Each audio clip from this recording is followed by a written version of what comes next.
오늘 우리에게 주시는 하나님 말씀은 요한복음 12장 9절에서 11절까지 말씀입니다.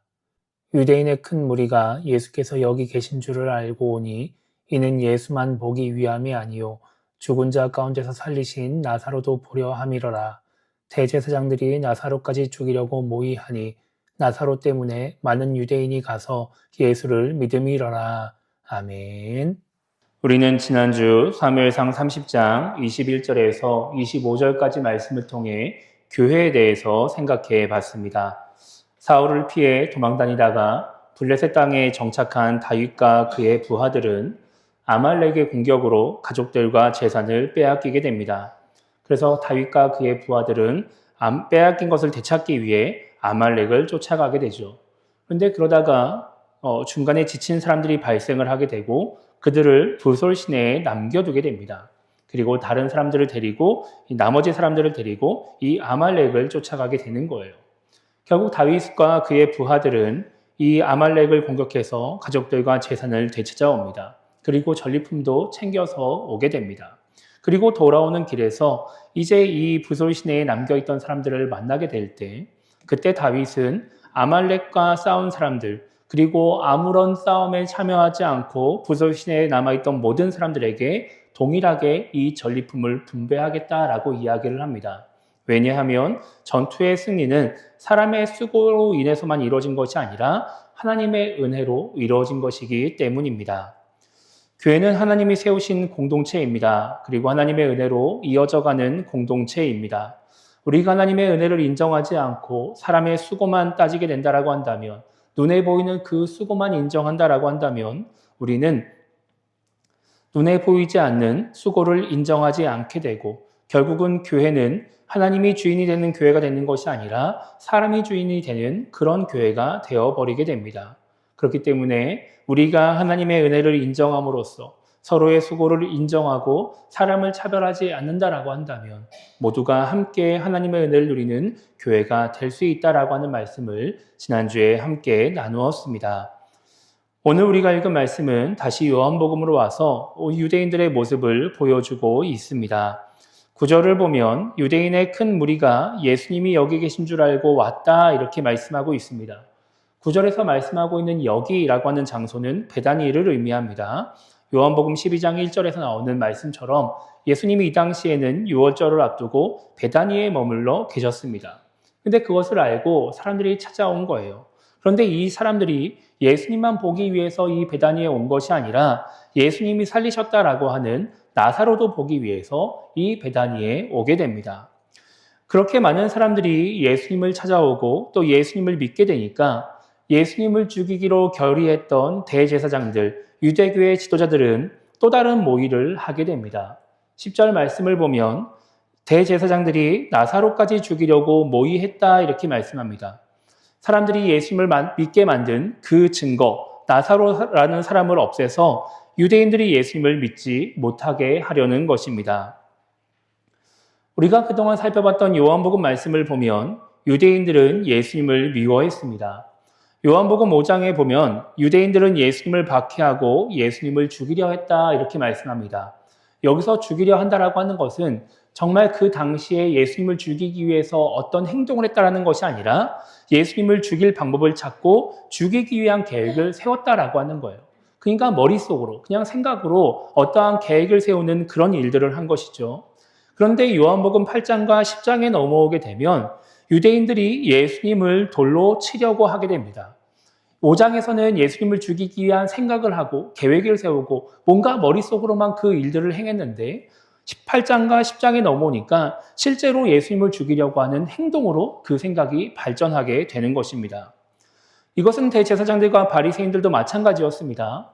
요한복음 7장에서 대제사장들과 바리새인들은 예수님을 잡기 위해서 성전의 경비병을 예수님이 계신 곳으로 보내게 됩니다. 이때 예수님을 잡으려고 했던 이 사람들의 목적은 당장 예수님을 죽이려고 했던 것은 아니었어요.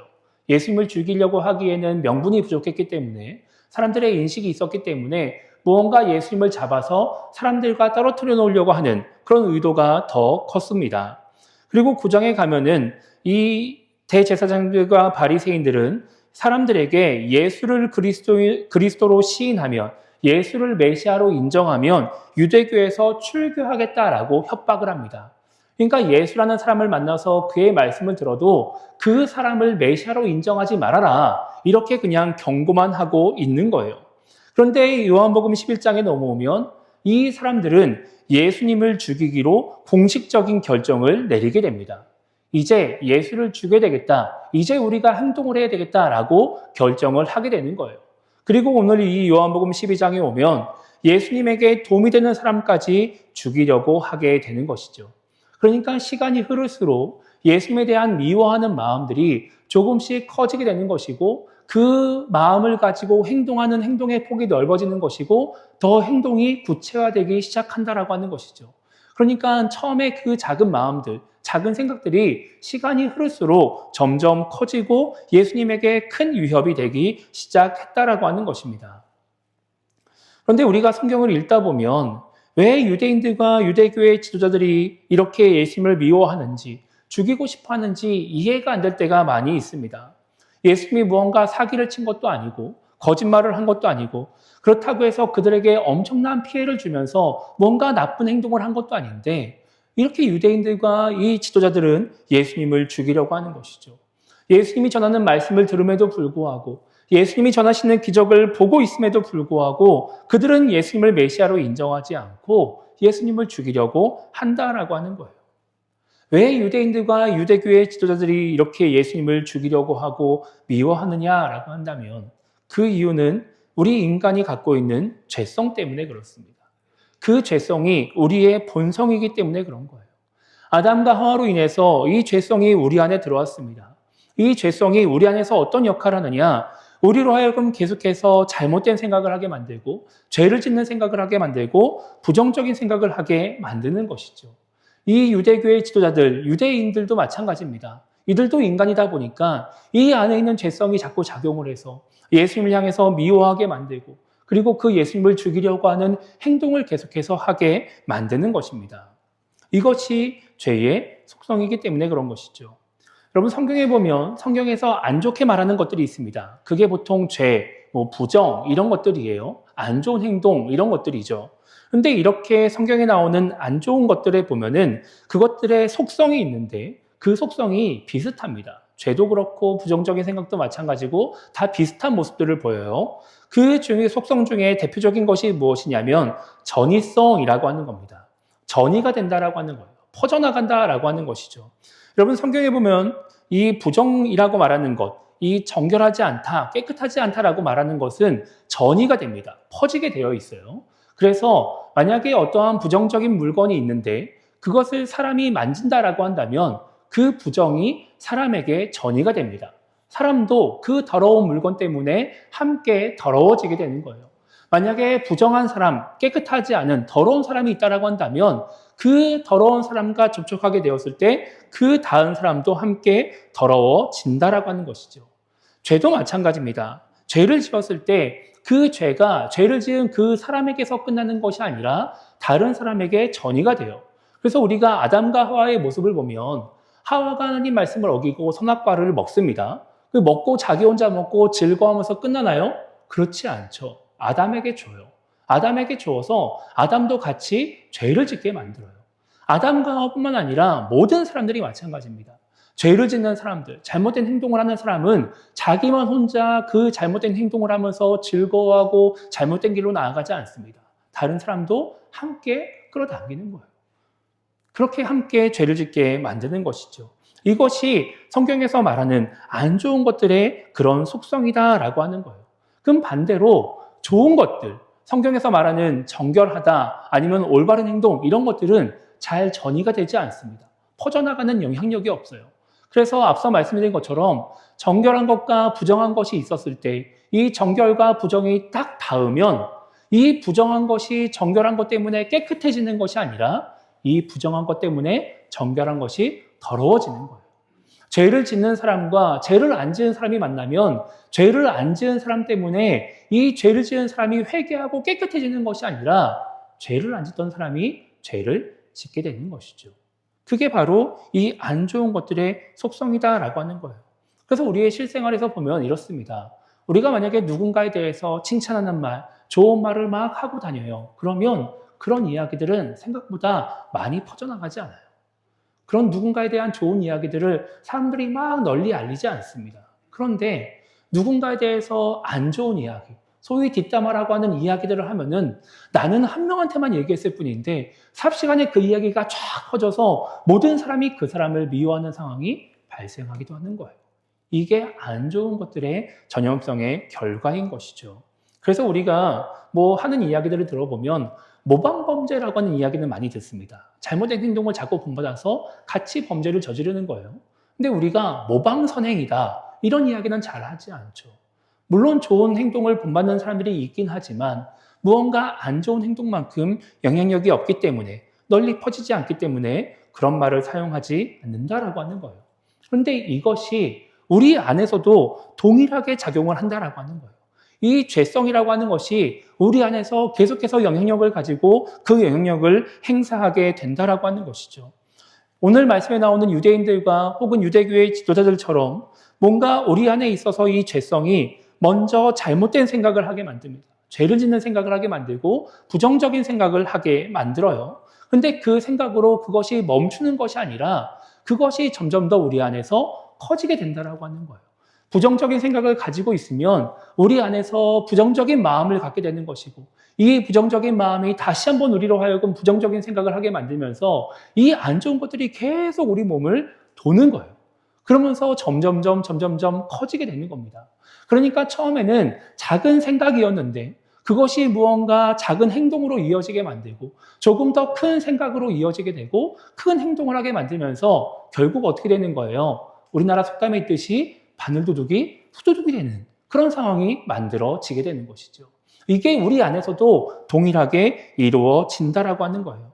근데 이것은 우리가 갖고 있는 본성입니다. 죄성은 본성이기 때문에 우리가 억지로 어떻게 할 수가 없어요. 그런데 왜 이것이 우리에게 문제가 되느냐? 결국 이것이 우리를 힘들게 만들기 때문에 문제가 되는 거예요.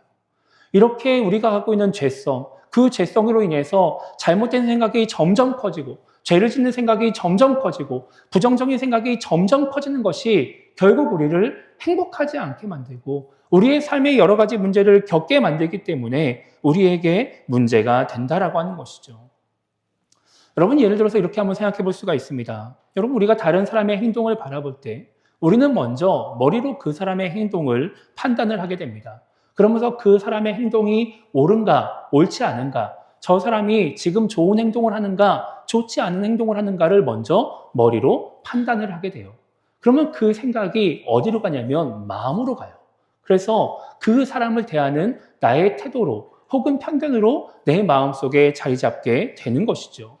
근데 그렇게 편견을 갖고서 나쁜 마음을 가지고 그 사람을 바라보면 결국 어떻게 돼요? 또 안 좋은 행동이 보이기 시작하는 거예요. 그러면서 또다시 그 사람에 대한 부정적인 마음이 쌓이게 되는 것이고, 그러면서 점점 그냥 그 사람을 바라만 보고 있어도 그 사람에 대한 안 좋은 생각이 점점 커지게 되는 것이죠. 그 사람에 대한 부정적인 생각이 점점 커지게 되는 거예요. 그러면서 그 사람과 결국은 사이가 안 좋아지게 되는 것이죠.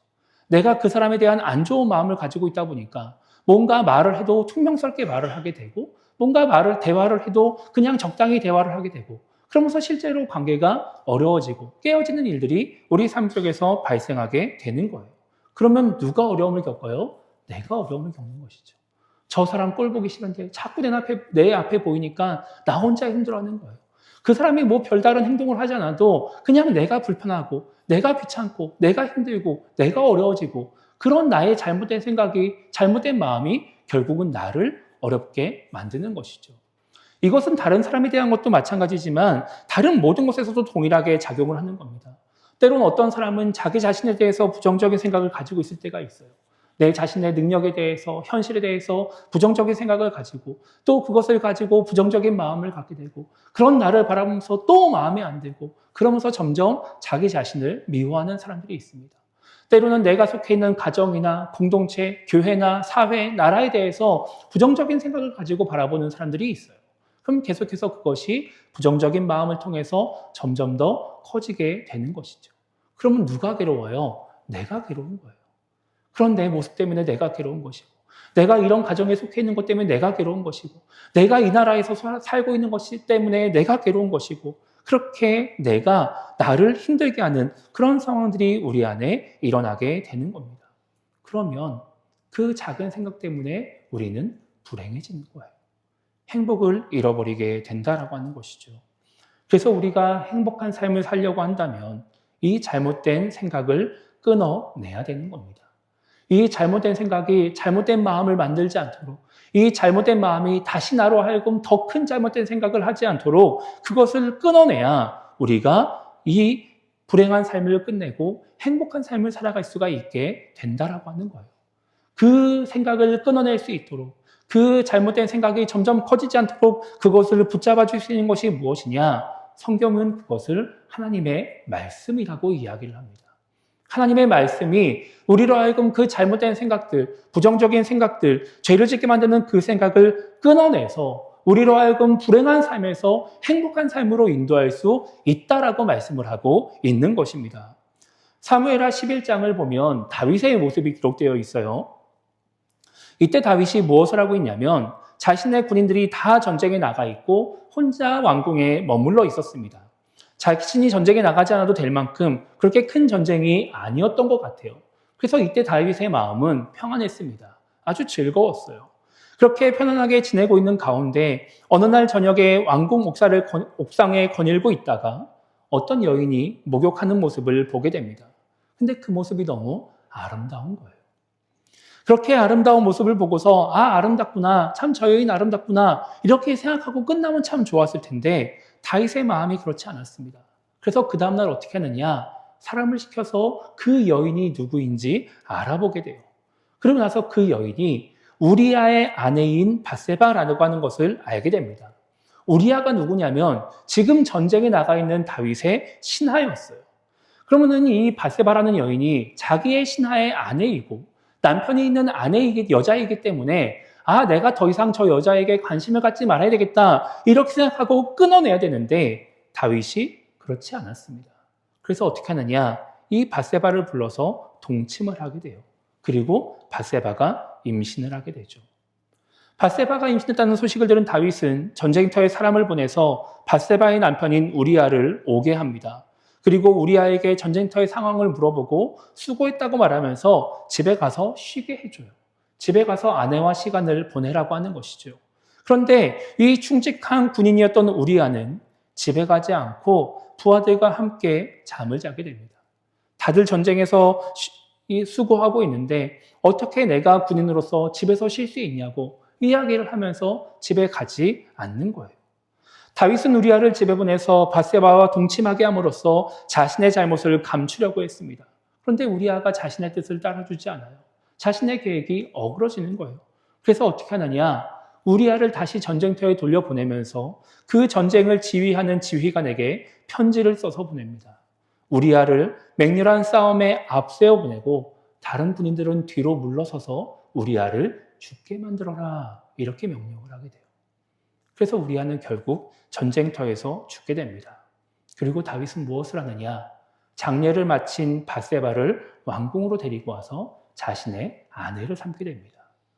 그 여인 한 명을 보면서 아름답다라고 했던 생각이 점점 커져서 잘못된 행동을 하게 만들고 그 잘못된 행동에서 멈추는 것이 아니라 점점 커져서 사람을 죽이는 일까지 하게 만드는 거예요. 그러고 나서 사무엘상 12장에 오면 하나님이 나단 선지자를 다윗에게 보냅니다.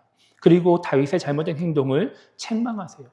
하나님의 말씀이 들릴 때, 하나님의 책망하는 그 말씀이 들릴 때 다윗은 자신의 잘못을 깨닫게 됩니다. 그리고 그 잘못을 시인하게 돼요.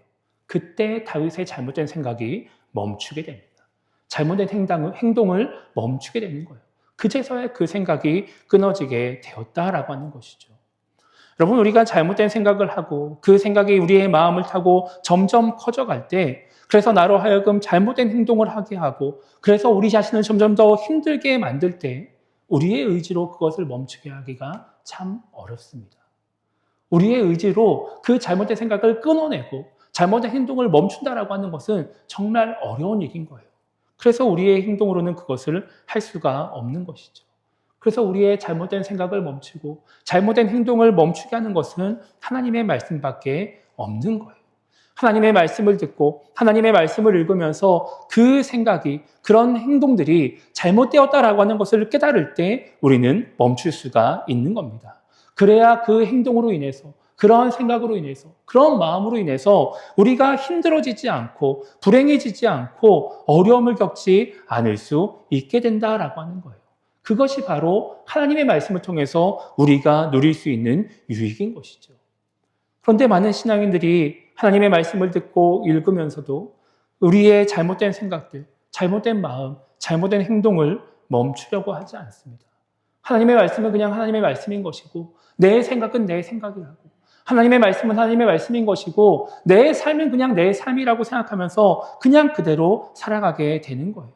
그렇게 하나님의 말씀을 통해서 하나님의 뜻을 깨닫고 자신의 잘못을 깨달으려고 하지 않다 보니까, 그 말씀을 통해서 나의 잘못을 끊어내서 올바른 길로 나아가려고 하지 않다 보니까 하나님을 믿어도, 예배를 드려도, 신앙생활을 한다라고 해도, 성경을 공부하고 성경을 읽어도 우리의 삶이 달라지지 않는 거예요. 아무리 예배를 드리고 아무리 하나님의 말씀을 가까이 해도 여전히 죄를 지으면서 믿지 않는 사람들과 똑같은 삶을 살아가는 그런 모습을 보이며 우리가 살아가게 된다라고 하는 것이죠. 말씀이 없어서가 아니라 그 말씀을 통해서 나를 고치려고 하지 않다 보니까 아무리 하나님이 말씀을 하셔도, 아무리 우리가 성경을 읽을 수 있는 능력이 있어도 그것이 우리의 삶을 바꾸지 못한다라고 하는 거예요. 오늘 나사로를 죽이려고 하는 대제사장들도 마찬가지입니다. 이 사람들은 하나님의 말씀을 전하는 사람들이에요. 하나님의 말씀을 연구하는 사람들입니다. 이들이 하나님의 말씀을 몰라서 예수를 죽이려고 하고 나사로를 죽이려고 하느냐? 아니다라고 하는 것이죠. 말씀을 읽음에도 불구하고, 말씀을 알고 있음에도 불구하고 그것으로 내 삶을 바꾸려고 하지 않다 보니까 예수님을 죽이고 미워하고 나사로까지 죽이려고 하는 그런 일들을 서슴지 않고 하게 된다라고 하는 것입니다. 하나님은 우리가 잘못된 생각을 할 때, 그래서 잘못된 마음을 먹고 잘못된 행동을 할 때 우리를 그냥 놔두지 않으십니다. 우리가 그 잘못된 생각을 끊어낼 수 있도록, 그래서 그 잘못된 행동을 하지 않도록 우리를 붙잡아 주세요. 계속해서 우리에게 말씀을 주시면서 성경을 통해서 또 목회자의 설교를 통해서 그것을 깨닫게 하시는 겁니다. 그게 하나님이 우리에게 말씀을 주시는 목적인 거예요. 그래서 우리가 잘 아는 디모데후서 3장 16절과 17절은 이렇게 말씀하고 있습니다. 모든 성경은 하나님의 감동으로 된 것으로 교훈과 책망과 바르게 함과 의로 교육하게 유익하니 이는 하나님의 사람으로 온전하게 하며 모든 선한 일을 행할 능력을 갖추게 하려 함이라, 이렇게 말씀하고 있습니다. 하나님은 하나님의 말씀을 통해서 우리가 교훈을 받기 원하세요. 책망을 받아서 바르게 되기 원하세요. 하나님의 사람으로서 온전해지기 원하시고 우리가 선한 일을 행할 능력을 갖추기 원하십니다. 그래서 우리에게 말씀을 주시는 거예요. 우리가 하나님의 말씀으로 우리 자신을 교훈하고 책망하면서 우리를 가르치면 우리는 온전하여지는 것이고 선한 일, 올바른 일을 행할 능력을 갖추게 된다라고 하는 것입니다. 잘못된 생각을 끊어냄으로써 그 생각이 마음을 타고 점점 커지는 것을 막아서 우리로 하여금 잘못된 행동을 하지 않게끔 도와준다라고 하는 것이죠. 그래서 죄를 짓지 않는 신앙인, 하나님 말씀에 순종함으로 말미암아 행복한 삶을 행복한 삶을 살아가는 신앙인이 되게 한다라고 하는 거예요. 그것이 바로 우리를 향한 하나님의 뜻인 것입니다. 우리 모두가 하나님의 말씀을 습관적으로 받아들이면서 가볍게 여기지 않음으로 말미암아 그 말씀을 통해 우리 안에 있는 잘못된 생각을 끊어내는 그런 신앙인이 되기를 주님의 이름으로 축복합니다. 그러므로 말미암아 올바른 생각을 하는 신앙인, 올바른 마음가짐으로 이 땅을 살아가고 올바른 행동을 하는 신앙인이 됨으로 말미암아 하나님의 뜻을 이루며 행복한 삶을 살아가는 우리 모두가 되기를 주님의 이름으로 축복합니다.